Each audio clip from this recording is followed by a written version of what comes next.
The following program is sponsored by The Greek, Ely's Radio Shack dealer at 570 Ottman in downtown Ely, and brought to you as a public service by Georgetown Media in Ely, Nevada. White Pine County Commission meeting, June 10th, 2020. Elizabeth, too?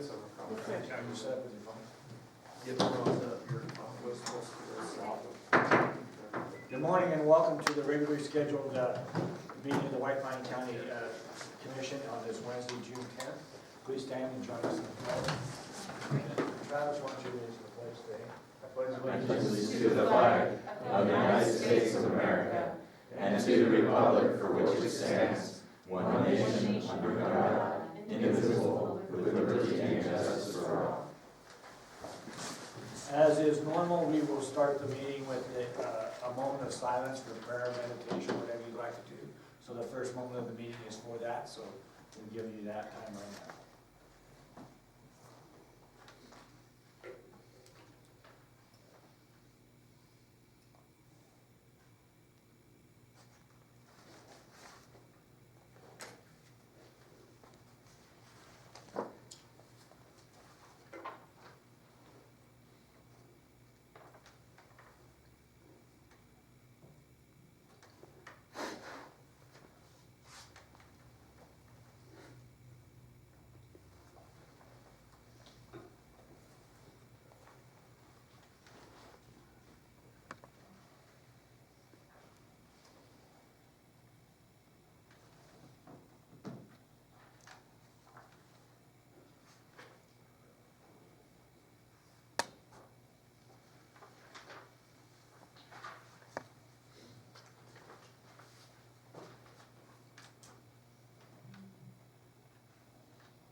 Okay, we're going to open the meeting, and on the first item on page 2 is public comment.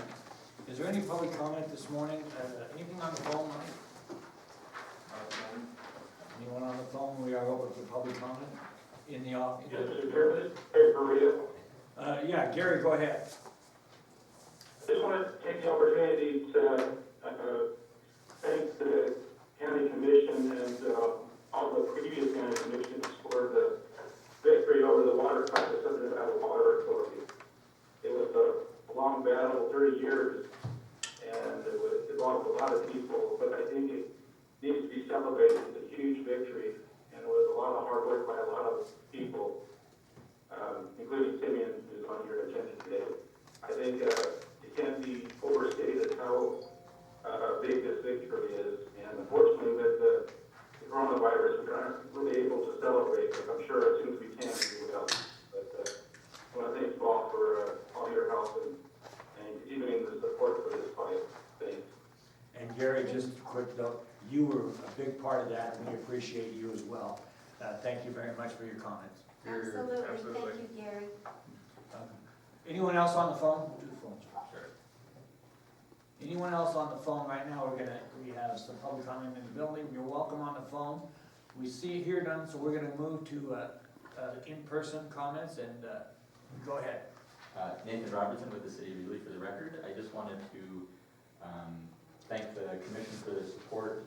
I want to mention, if you haven't heard, that our NDOT project has been approved back through NDOT again. Thank you for the letters everybody wrote, including Commissioner Carson. We had support all the way up to our congressional delegation. Mark Amadei from District 3 wrote a great letter.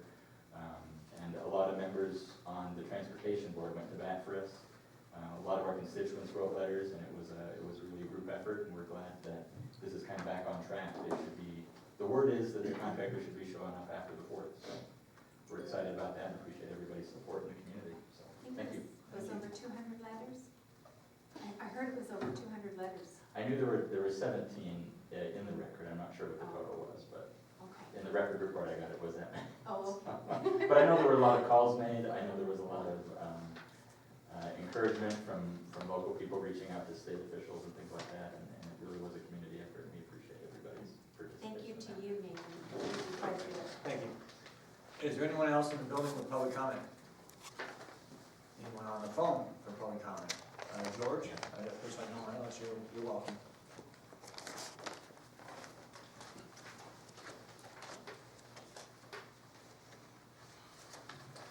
Thank you, Mr. Chairman. Mr. Chairman, on your agenda item 2A, you're considered to renegotiate the contracts with the city of BD for the fire protection and EMS service. Elizabeth should be appointed to initiate the discussion. The city has overspent, the fire department has spent $70,000 to $90,000 in overtime alone. It's not a good issue. Brett is a nice guy, but he is or was involved with the Ely Fire Department, may have a conflict. On your agenda item 2A, 2B, you're to consider service and maintenance of fire extinguishers in the county.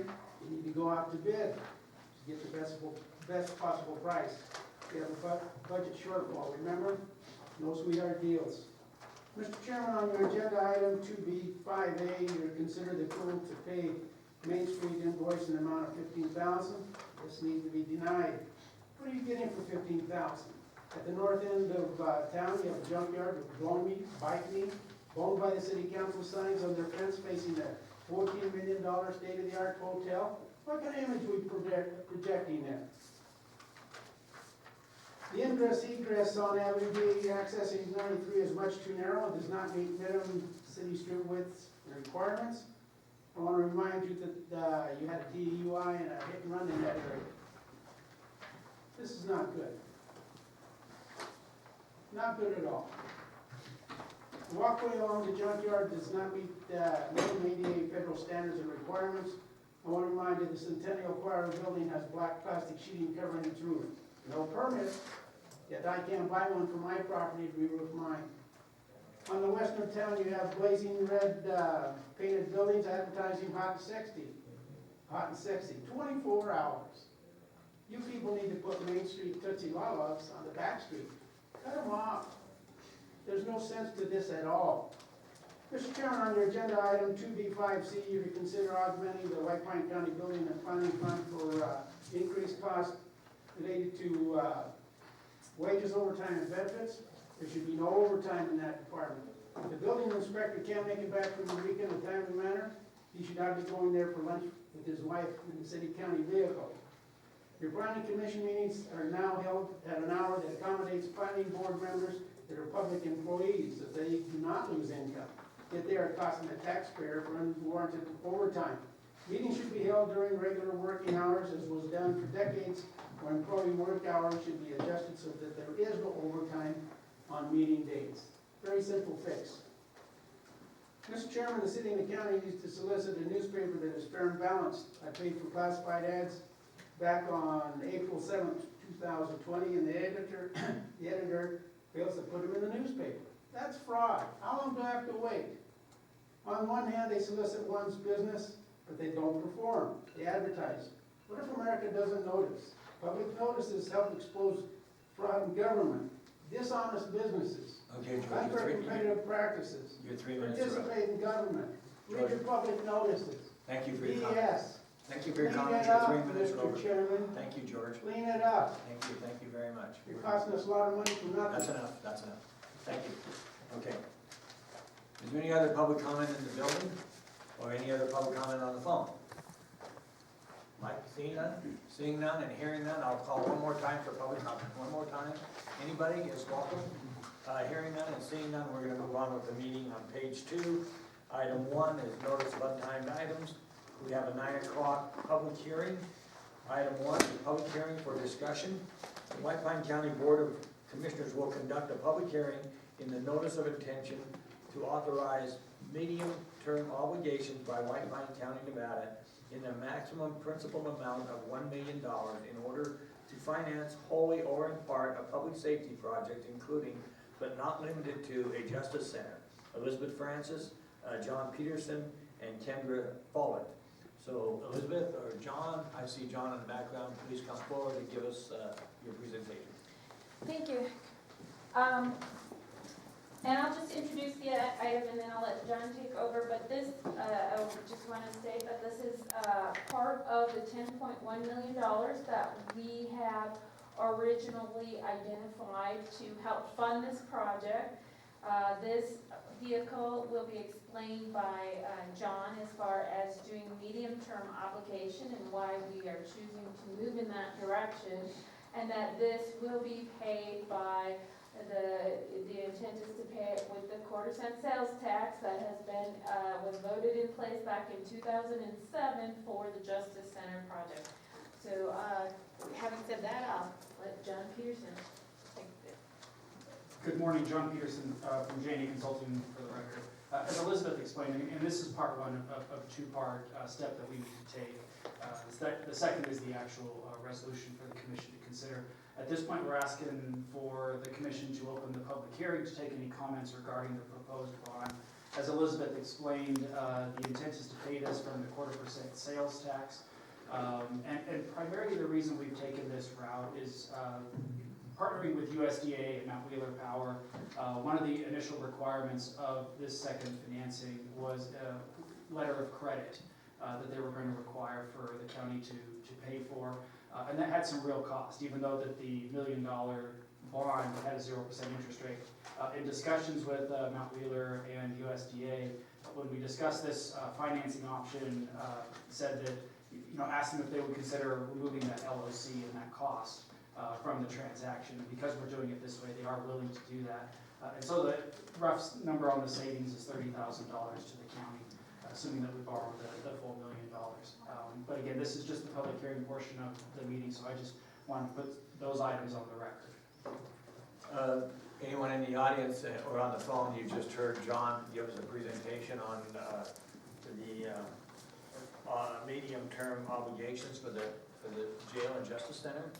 Is there anyone out there who wants to speak to this in public comment? Because we are in a discussion-only part of the meeting, and it is open to anyone. You're welcome.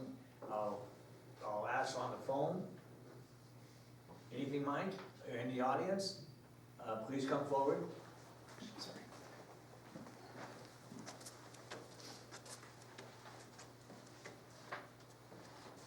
Thank you, Mr. Chairman. Mr. Chairman, the county needs to learn to live within its means.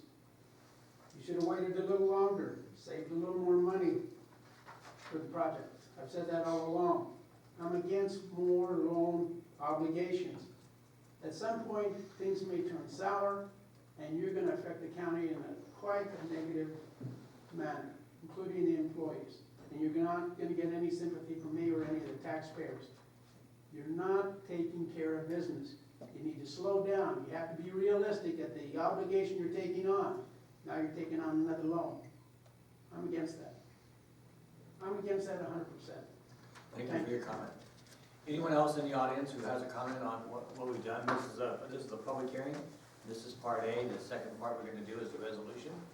So hearing none, seeing none on the phone, Mike, we're gonna move forward. Is there any commissioner that wants to have anything to say about this item? Okay, hearing none and seeing none, we're gonna move forward. Item 1 was a discussion. Item 2 is discussion for possible action. Consideration and possible approval of resolution 2020-37, authorizing a medium-term obligation in the amount of up to $1 million for the purpose of acquiring, construction, expanding, improving, and equipping facilities related to the public safety, directing officers of the county to forward materials and Department of Taxation, the state of Nevada, providing certain details in connection herewith, authorizing the sale of the obligation and providing other matters relating to the resolution, and the effective date of the resolution. Passage of this resolution requires a vote of at least 2/3 of all members of the county commission. Elizabeth, would you like to speak to this? Elizabeth or John? John, you're here. Go ahead. Thank you. For the record, again, John Peterson with J&E Consulting. Yes, this is the resolution, and I will stress that this is the first step in authorizing this financing. As it explains in the resolution itself, we will be sending information off to the Department of Taxation, which includes the minutes of the hearing that just concluded, for their review and their approval. And upon receiving that, we would be ready to come back to the county commission for approval of the bond ordinance. You've seen in the materials for the 2 items, there was a schedule that's in there. That schedule really represents the soonest that we could complete the entire issuance process. I expect that that process will somewhat slow down after this point. We wanted to get through these initial steps send that report off to Department of Taxation because it does take them some time to review the materials. So we wanted to have that piece of it done, but we will be coming back to the county commission at a future date to approve that bond ordinance. And as Elizabeth explained earlier, it will be paid from the 0.25% sales tax. It's a $10 million, 10-year loan, $1 million. Before I really start messing up the numbers here, I apologize. And so because of that 0%, the annual payments would be $100,000. As we talked about in the meeting 2 weeks ago, this would be in addition to the approximately $430,000 that would be paid for the $9.1 million loan. Between those two loans, that completes the funding for the Regional Justice Center. And so I'll just pause there and see if there are any questions. Anyone on the commission have a question or response?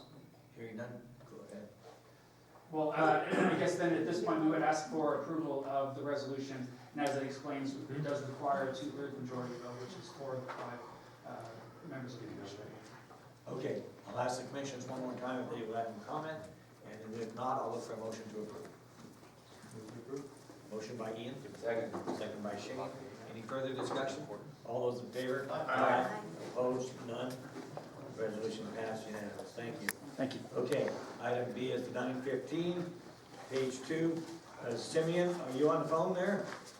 This is a discussion update from Simeon Herskovitz via Zoom on the status of SNWA's pipeline project and related litigation posture and discussion of potential future and residual issues related to thereto. So Simeon, please go forward. Are you on? To hear me and see me. We can hear you, I can't. We panned this video. Okay, well, I unmuted myself. Hang on a second. We pinned this video, so that's all we can see. We don't see who's talking. We can just, did you hear that, Mike, Simeon? Our IT person says we pinned it. We can hear you, but we cannot see you. So don't worry about it, just move forward, it's all right. Okay, I just changed something and I see myself on my screen, but maybe you still don't see me. Do you see me now? We won't be able to see it because of the default settings that we put in the meeting, so it's fine. Okay, well, very well. Good morning to everyone in White Pine County. I hope everything is going well in the county. I'm glad to see you all meeting in person and not just by Zoom. That seems like a good sign. I'm just going to briefly try and bring everyone who's in attendance at the meeting up to date about the legal fight against the Southern Nevada Water Authority's big pipeline project and their effort to take so much of the groundwater out of White Pine County, Spring Valley, Snake Valley, and Cave Valley, which also would, of course, affect White Pine County. White Pine Valley as well. As most of you probably know, but for everyone who doesn't, we have effectively won the courtroom battle or fight on state water law grounds against this project. We won a district court decision back in March, and in April, about mid-April, or maybe the third week of April, both the Southern Nevada Water Authority and the state engineer formally decided and publicly announced that they would not pursue the appeal of that decision up to the Nevada Supreme Court. This is was something of a surprise because both the Southern Nevada Water Authority and the state engineer had consistently maintained that they intended to take this issue to the Supreme Court and they were confident that they would win. I think the reality is that they were always on weaker grounds than they maybe acknowledged. And Judge Estes' ruling from March of this year was so solid and thorough that I think they saw the writing on the wall. And they knew that they would lose if they appealed to the state Supreme Court and that they would set a legal precedent that would be much more difficult for them to ever get around in the future for either this project or anything similar. And so they decided to simply accept defeat. Now, of course, they did not announce that they were completely defeated in this effort. And the Southern Nevada Water Authority has publicly announced that it's intending not to pursue the project as if it really had an option. Once you don't appeal, you're lost. And the order to dismiss all the applications for waterways related to that pipeline project is effective. Now, this is, of course, a tremendous victory for White Pine County and all of its allies, and it's one that 15 years ago, and for almost the entire time in between, people who thought that they were the authority on this issue would tell us over and over again we could never win.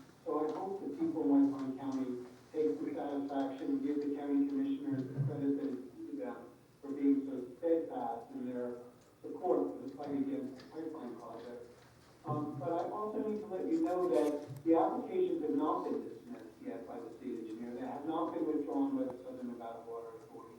And that is also true of the federal right-of-way permit application that the Southern Nevada Water Authority and the BLM, Federal Bureau of Land Management, have been sitting on for years now since we went to the federal court.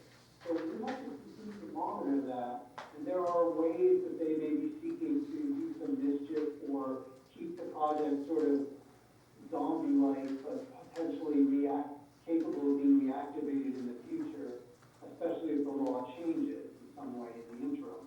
So in relatively near term, we need to sort of monitor what happens with that, and if necessary, communicate with the relevant agencies.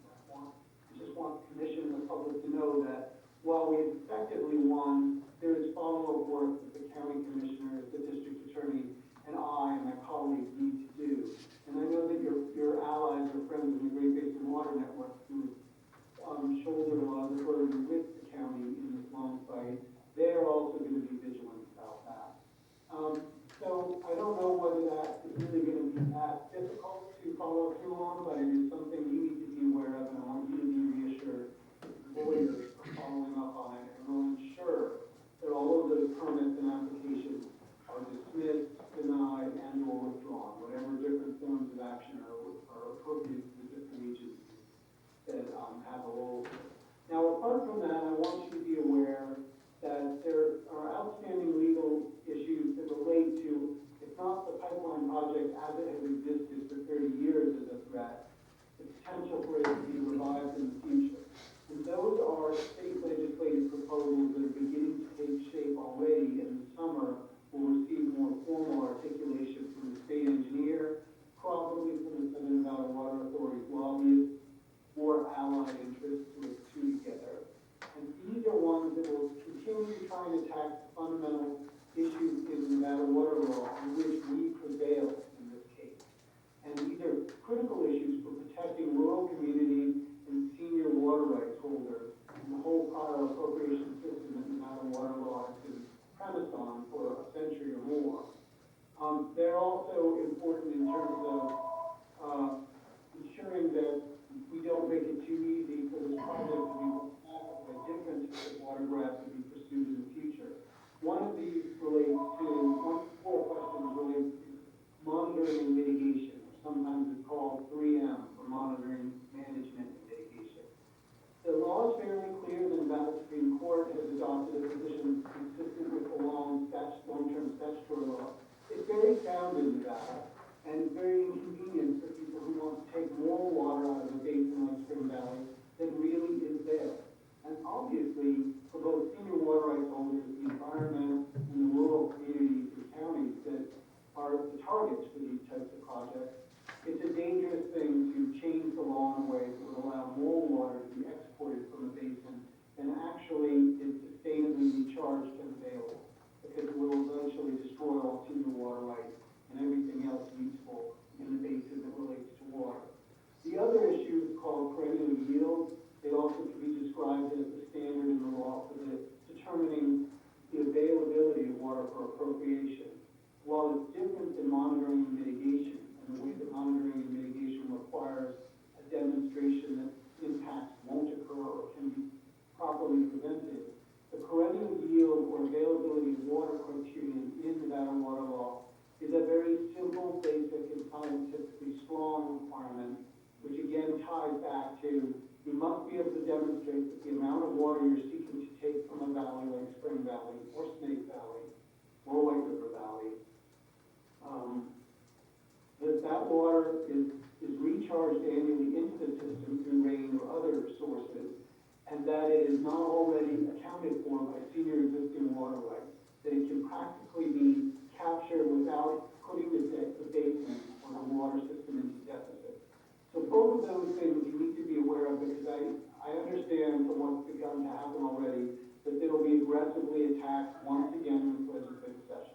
We've successfully defeated those efforts in the past, but I think the county and its allies, other rural counties, the Great Basin Water Network, there are a variety of different interests in the state that will back White Pine County up or will stand side by side with White Pine County in fighting those. But we also need probably this time to make sure that we try and present some alternative that perhaps puts these issues law is kept protected of both senior water rights holders and rural areas in general. So that's something I want you to be aware of. There's also a federal public lands bill for Clark County that has some implications for a possible attempt in the future to revive this pipeline project and the infrastructure being put in place for a future water grab for rural Nevada. So that's also something on the federal front that you all should be aware of. And I just want to raise those with you because we understand from the way someone has behaved for over 30 years with regard to this project and the attempt to get rural Nevada's water and export it down to Clark County with Los Valley in particular. That they're not necessarily, even though they've been defeated in court, they're not necessarily walking away and giving up. And it would be very unfortunate for all of us who have put so much into this fight to, at this juncture in time, not be vigilant and proactive to make sure that all the applications that still are outstanding, all of the, denied permits, that they're all thoroughly withdrawn or dismissed from the relevant government agencies, and that whatever legislative efforts are made kind of lay the groundwork to revive a threatening project like this in the future, that those are defeated or are turned in such a way that we protected White Pine County and also your sister rural counties of Nevada. So that's what I wanted to bring to all of your attention, and in terms of the case, bring you up to date on the nature of our victory in court. And I'm happy to answer questions if anyone has any. Thank you. Anyone on the board got a question for Simeon? Anyone? Hearing none, we have none. We appreciate everything you did, Simeon, and all that you're about to do. We need to keep our hands on this, and we do appreciate you. You've been very good to us. It was a great win. So thank you for your presentation. And we'll move on. Thanks again, Simeon. Thank you all. I'll drop off the call then, if it's okay with you. That's fine. Thank you, Thank you. Cindy. Thank you. Thank you. We are now right at the 9:30. And at 9:30, we're gonna recess the regular county commission meeting. And we're gonna open a special joint county commission and fire commission meeting. And so the first item on this will be public comment on the joint fire and county commission meeting. Anyone on the phone line? Anyone in public? Please come forward.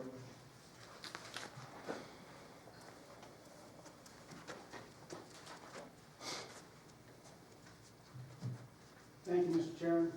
Mr. Chairman, at a previous meeting, I brought forth a concern.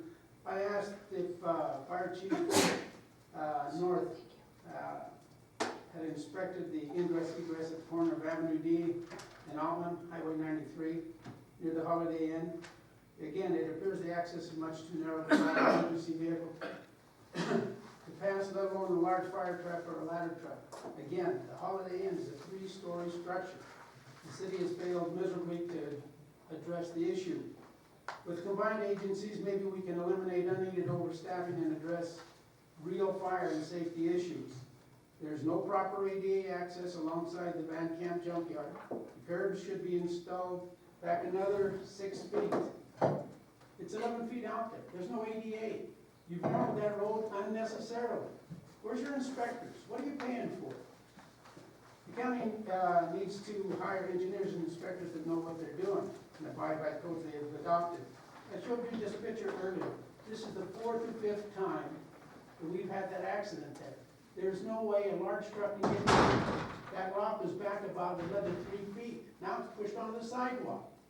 There is no ADA access. This is pure slop, and it needs to stop. It needs to be addressed. Not wait for something major to happen. Thank you. Thank you. Is there any other public comment as we move forward?